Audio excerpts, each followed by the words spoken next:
ఒకరేమో ప్రభుత్వం నియమించిన ఉన్నతాధికారి, మరొకరేమో స్వయంగా ప్రభుత్వంలో ఉన్న ఎమ్మెల్యే. ఆ ఇద్దరి మధ్య వివాదానికి కారణమైంది హైదరాబాద్లోని స్థల వివాదం. కేసులు పెట్టేదాకా వచ్చింది ఆ వ్యవహారం. ఇప్పుడు తాజాగా ఆ వివాదానికి కారణమైన ఆ స్థలంలో వారిద్దరూ స్వయంగా పర్యటించారు. ఫైనల్గా ఎవరి వర్షన్ వారు వెల్లడించారు. మరి నెక్స్ట్ ఏంటి? ఇద్దరి మధ్య సయోధ్య కుదిరినట్లేనా? జూబ్లీహిల్స్ పరిధిలోని గురుబ్రహ్మనగర్ కాలనీలో వివాదాస్పదంగా ఉన్న పార్క్, ఓపెన్ స్పేస్ స్థలాలను స్థానిక ఎమ్మెల్యే దానం నాగేందర్తో కలిసి పరిశీలించారు హైడ్రా కమిషనర్ రంగనాథ్. దాదాపు 2 గంటల పాటు గురుబ్రహ్మనగర్ బస్తీతో పాటు నందగిరి కాలనీ, హుడా ఎన్క్లేవ్ కాలనీలను, అక్కడి ప్రభుత్వ స్థలాలను, పార్కులను హైడ్రా కమిషనర్ ఇతర అధికారులతో కలిసి సందర్శించారు. ఎమ్మెల్యే దానం నాగేందర్తో పాటు పలువురు స్థానిక నేతలు కూడా ఈ పర్యటనలో పాల్గొని హైడ్రా కమిషనర్ కు వివరాలు అందించారు.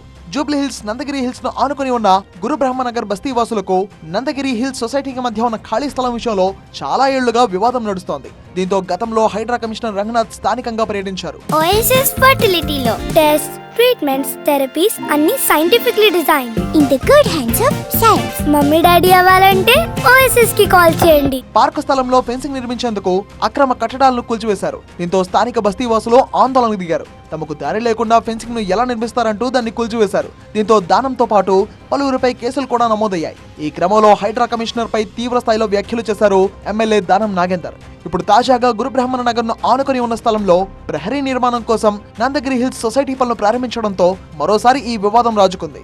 ఇటీవలే హైడ్రా కమిషనర్ ను కలిసిన బస్తీవాసులు తమ అభ్యంతరాలను వివరించారు.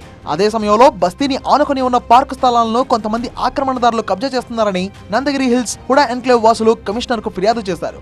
దీంతో స్థానిక ఎమ్మెల్యే కలిసి క్షేత్రస్థాయిలో పర్యటించిన హైడ్రా కమిషనర్ గురుబ్రహ్మనగర్ కాలనీ పేదల నివాసం ఉంటున్న ఎకరా 25 గుంటల ప్రాంతాన్ని సర్వే చేయిస్తామని చెప్పారు. అలాగే బాధ్యులందరినీ పిలిపించి వారి దగ్గర ఉన్న ఆధారాలను కూడా తనిఖీ చేస్తామన్నారు. ఆ తర్వాతే కూల్చివేతలపై నిర్ణయం తీసుకుంటామని స్పష్టం చేశారు ఆయన. వీళ్ళు నందగిరి లేఅవుట్స్ వాళ్ళు అవతల వాళ్ళ మీద, వాళ్ళు ఎవరు బస్తీ వాసులు కొంత ఎంకరేజ్ చేసినారు, వాళ్ళ మీద ఇచ్చినారు. బస్తీ వాళ్ళేమో వీళ్ళ మీద ఇచ్చినారు. అవన్నీ పరిశీలిస్తాం. పరిశీలించి ఎవరెవరు ఎంక్రోచ్మెంట్ ఉందో అదంతా డెఫినెట్గా మేము తీపిస్తాం. శాటిలైట్ సర్వే ఏం అవసరం లేదు, సింపుల్ DGPS సర్వే చేస్తాము. ఆ పాత అప్రూవ్డ్ లేఅవుట్స్ ఉంటాయి, ఆ లేఅవుట్స్ తీసుకొచ్చి దానికి మెజర్మెంట్స్ తీసుకొని చూస్తాం. మరోవైపు హైడ్రా కమిషనర్ తో తనకు ఎలాంటి విభేదాలు లేవన్న ఎమ్మెల్యే దానం నాగేందర్ పేదల జోలికి వస్తే మాత్రం తన దాదాగిరి ఏంటో చూపిస్తా అంటూ హెచ్చరించారు. తమకు ఓటు వేసి అధికారం ఇచ్చిన పేదలను కాపాడుకుంటామని స్పష్టం చేశారు. మళ్ళీ రేపు ఎవడైనా వచ్చి గులగొడితే కూడా, ప్రైవేటు వ్యక్తులు వచ్చి గులగొడితే అప్పుడు దాదాగిరి చూపిస్తా. ఇప్పుడు కాదు, దాదాగిరి అనేది అప్పుడు చూపిస్తాం. ఇది పబ్లిక్కి సంబంధించిన ఇష్యూ కాబట్టి పబ్లిక్ పరంగా మాట్లాడుతున్నాను. వాళ్ళ హక్కులు రాసే విధంగా అదొక ఫండమెంటల్ రైట్, రాజ్యాంగం మనకి ఇచ్చిన హక్కు. అందుకే రాజ్యాంగం గురించి మనం మాట్లాడుతున్నాం రోజు. వాళ్ళకి ఇచ్చిన హక్కును మనం కళ రాసే అధికారం లేదు.